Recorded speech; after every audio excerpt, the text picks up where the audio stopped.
It's your boy DJ XL, DFW DJ School. Welcome back to the channel. Today we're going to be talking about the 5 ways you are killing your dance floor. You may not even realize you're doing it. It could be something subtle. Stay to the end because the last one is something I guarantee you might see yourself in. Let's go. The first one is going to be pretty simple, and it's something that's often overlooked. Doing your homework. Check out the venue, scout the venue ahead of time. If you know you're going to be playing there next week or a week or two from now, go and check out the DJ that's playing there currently. What's he playing? Is it working? What's not working? Maybe what doesn't work for him could work for you because maybe it's just the way he brought it in or when he played it or how he played it. Also, something that you need to consider. It's not about cherry picking all the successes of that DJ. Okay, these 10 songs work for him. The other ones bombed. No, it's really looking at the vibe that was set. Is that the desired vibe of the venue? Ask the bartenders, ask the manager. When there are complaints about the DJ, you know who gets them? The bar staff. They go to the bartender, they order the drink, and they'll voice their complaints to the bartender. Ask the bartender when you go there to scout the place. Hey, I'm going to be here in a couple of weeks. Generally, what would you guys like played here? What kind of vibe would the management like to see set here? That way, you hit the ground running. You have all this inside information. You've done the scouting on the music. You've quizzed the staff.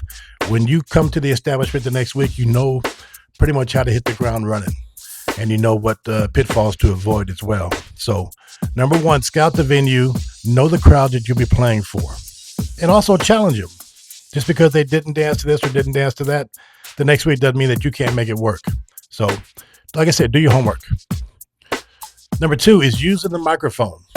I know a lot of DJs, it's faux pas nowadays. You don't want to touch the microphone. You don't need to be Fat Man Scoop on one point. But on the other hand, you don't need to be scared to talk on the microphone either. There's nothing worse than going to a club and looking at the DJ booth, and the DJ is non-existent. There's no energy. He's stuck. His face is stuck in a laptop. All he's doing is looking down all night.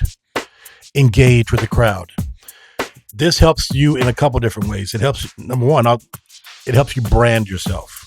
If you're jamming and you're playing good music, you're reinforcing that with your voice behind it. Now the next time you show up, or if they hear you somewhere else and they hear your voice, oh, I remember this DJ. He's pretty good. Your voice backs that up.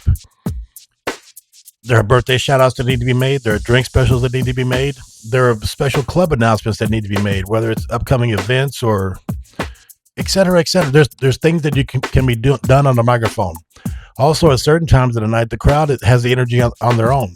If they're getting hyped up on the dance floor and they're shouting out particular things, you want to keep that going too. You want to hype them up even more and use the microphone to do that. Do not be afraid to use the microphone. Running from the microphone is only gonna hurt you in the long run. The better you get with the microphone, the more success you will have. Shout out the bar staff. Let them know, hey, we got Adrian on this bar, we got Priscilla on this bar over here, Chris on this bar, and the real star of the show tonight is your bar back Brad. So there's nothing wrong with that. The staff will love you for it. As a matter of fact, they get a shout out. Use your microphone. And if for those of you that just want to do the minimal, fine. But like I say, use it for branding. If you're not going to get on the microphone and let them know who you are every now and then, use your DJ drops. Don't overdo it with the air horns, but use your DJ drops. Branding is everything. They need to know who you are, and the microphone is just another way of doing that. Your DJ drops is another way of doing that. Reinforce your brand. Reinforce who you are. Let them know if you're having a good time tonight, this is why. DJ XL in the mix. Boom. Branding done. Number three is going to be more of a technical issue, but it still matters. It still matters. When you get there and you get set up and maybe your first 10 minutes, your first 3 or 4 songs, walk around the room, do a sound check. Make sure that the volume levels are good. It doesn't mean make sure that their ears are bleeding. What it means is make sure that the volume is at a good level to where they can feel the music, but at the same time, somebody can actually hold a conversation. Let me give you a quick example. I DJ in a hotel lounge. It's a hotel. There's a lounge inside the hotel. There's also ballrooms in the hotel. In these ballrooms, they have quinceañeras and parties sometimes. The DJs I see set up over there have these huge sound systems. Now, I already know before the party even started that that's going to be 300 or 400 pissed off people because it's a quinceañera, so that means there's a lot of family. they're not going to be able to hear themselves because the music is going to be so loud. Manage the volume. If you're in a bar situation, you got guys trying to talk to girls and girls trying to talk to their home chicks. The bartenders are trying to get the drink orders as well. I've seen it to where bartenders complain the DJ won't turn the music down because they can't hear themselves think and they can't get the orders. That's a thing. Maintain the volume levels to where people can respectfully talk and to where conversations can be had, but at the same time, they can feel the beat that makes them want to get up and dance. There's a fine line in there somewhere. Find it. So there'll be a level that you'll set in the beginning of the night because, of course, if it's 9 o'clock and you're just starting out, the club's just opening or whatever, you don't want to be at max volume. But as the night goes on, increase the volume just a little bit, until you get to where the club's at capacity and the volume's going to be as high as it's going to get. But at the same time, you can hear yourself think. So maintaining the volume, it makes it pleasant. It just makes it pleasant. Ear fatigue is a real thing, not just for DJs, but for audience members as well. Maintain the volume. Number 4 kind of touches on the business side of everything. Punctuality. Getting there early, not on time, but getting there early so you can set up the room, you can set up your equipment, and you have time to walk around and get to know the crowd. Introduce yourself. If it's your first time there, let them know that you're glad that they came out and that you're down to play requests if they so choose. You don't want them to feel like they're going to dictate the night, but you want them to let them know that you are warm, you are welcome, and you're not an a-hole. A lot of DJs get that rep when you throw the no request sign up there, like you know everything and you can't be told anything. This is a service industry, and know the customer is not always right, but they do have valuable input, and we need to be listening to that. So getting there early to where you could actually walk around and read the room. Some of the other ways you can read the room, if you DJ at a bar, get there a little bit early, set up your equipment, and just chill. Because guess what? The jukebox is going to be playing. Whatever is playing on the jukebox gives you a good indication. Again, if you've never been there before, or even for that night, gives you a good indication of what the vibe could be. If nothing else, it'll give you a good indication of where you could start with your mix.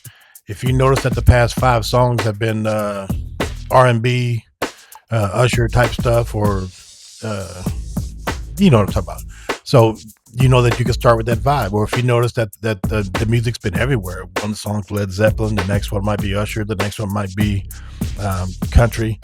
Well, hey, then you know that it is a true open format night and that you have a lot of flexibility because the crowd is telling you that because the jukebox is playing all this flexible music, if you will, and everybody's still here. They're enjoying themselves, so they must be good with it. Again, subtle signs of what you can do and what you can't do just by paying attention. But get there early. Work the room a little bit. Win some friends, if you will. You know what? What matters most is, let's say you get to know this girl, her name's Sally. All right, you see Sally, you just meet her for the first time, you let her know that you're DJing tonight, and she tells you that she likes Sierra. Well, some point in the night when you drop Sierra, 1-2 step or something like that, give her a shout out. She's the biggest fan now, and she's the big to do in her little group because the DJ shouted her out. Oh, you know the DJ. That gets a lot of credit with a lot of people. I like it when people give me requests from time to time because I remember like an elephant. I don't forget requests. And if I see you walk in the room at some time, if you've asked for a song in the past or a particular artist I know you like, I'll drop that artist and I'll give you a shout out on the microphone. That's just a way to build rapport, a way to build customers over a long period of time. It's the customer contacts that you make that when you're not there, people are saying, you know what? There used to be a DJ here. He did things a certain way. He played things a certain way. The things are always hidden. It was always a good time. You build a customer base. They know who you are. So relationships, get there early, touch hands, touch tables, as they say. Managers do it. Managers should be doing it. So should you. It's business. Last but not least, this may be one of the most important ones when it comes to managing your dance floor because it's one of the ones that DJs are unsure about. When to introduce new songs, how to introduce new songs, and even transitioning to those songs. For example, brand new Bruno Mars just came out. I would not start a set with a brand new Bruno Mars announcing, hey, brand new Bruno Mars, but I would sandwich that Bruno Mars song in between two very familiar songs, because that way I can gauge, because people are already dancing to the familiar one, right? The first one. Then when you play the Bruno Mars, if you see a drop off on the dance floor, well, at least they're getting some traction, they're getting some familiarity with it. Then you come with another so-called banger at the end of that, and now you brought your dance floor back to life. But at least you've got that Bruno Mars in the mix, and people are starting to get used to it. That's the whole idea, is for them to get used to hearing new music from time to time, so it doesn't become the same party each and every Friday, Saturday night. New music a lot of time can't stand on its own. People, for some reason, we're hardwired to music. We like familiarity. The girls know when the Beyonce song breaks down, so they know when to start breaking down and do their twerk moves. The worst thing for a dancer to be on the dance floor is when they're out there dancing their heart out, and then the song breaks down to an acapella or something, and then they're dancing like crazy, but there's no music going, and everybody else is kind of slowed down because they knew the acapella part was coming, but there you are doing the Running Man or something crazy. So song familiarity, people learn how to dance to the songs, and then they can dance to them better, and that's when they feel comfortable dancing to them. So don't be afraid to introduce new music. Just learn how to do it, and how to do it gracefully. You should be introducing 2 to 3 new songs every week. And just, if nothing else, just to see what hits. I mean, you're going to throw something against the wall and it's going to work. And sometimes it's the ones that you never would imagine working. So yes, go do your homework. Get those new releases on Beatport and on BeatSource and DJ City and all that stuff. Feel comfortable trying to mix those in, because that's part of your job, is to break new music from time to time. But part of your job also is to play what people are accustomed to, that they can jam out to. But it doesn't mean that you should be playing the same set list every week. Mix it up, introduce some new songs. And I'll put a asterisk on the end of this one, because what could also be doing, as far as your song selection, what also could be breaking up your dance floor, is the way that you mix in music. If you're not mixing in music properly, exiting on the hooks of the songs instead of mixing in the lyrics of the song. Every song has a point that you should be mixing out of. Think of like the airplane. The stewardess will tell you, we have exits here, here, and here. Songs have 3 or 4 hooks in each song. Those are your exit points. So if you want to mix out to go to another song, utilize those hooks. The first downbeat of that hook, start on your 32-beat intro of the next song. By the time that 32-beat hook, a lot of them are 32 beats. By the time that 32-beat hook expires, that 32-beat intro is also going to be expiring, and boom, next song, clean transition, dance floor keeps moving. When you mix songs out at the wrong time, if you mix out during the lyrics while everybody's singing, and then you pull the rug off from underneath them and threw in another song out of nowhere, it doesn't even matter that it was on time, because you mixed it at the wrong time. So those are the 5 ways that you could be clearing your dance floor. You agree? Disagree? Fight me. No. Leave your comments down below. Hit the like button, subscribe, share, follow. We look forward to seeing you in the next one. Try one of these other 2 videos right here. They're awesome. See you next time. Peace.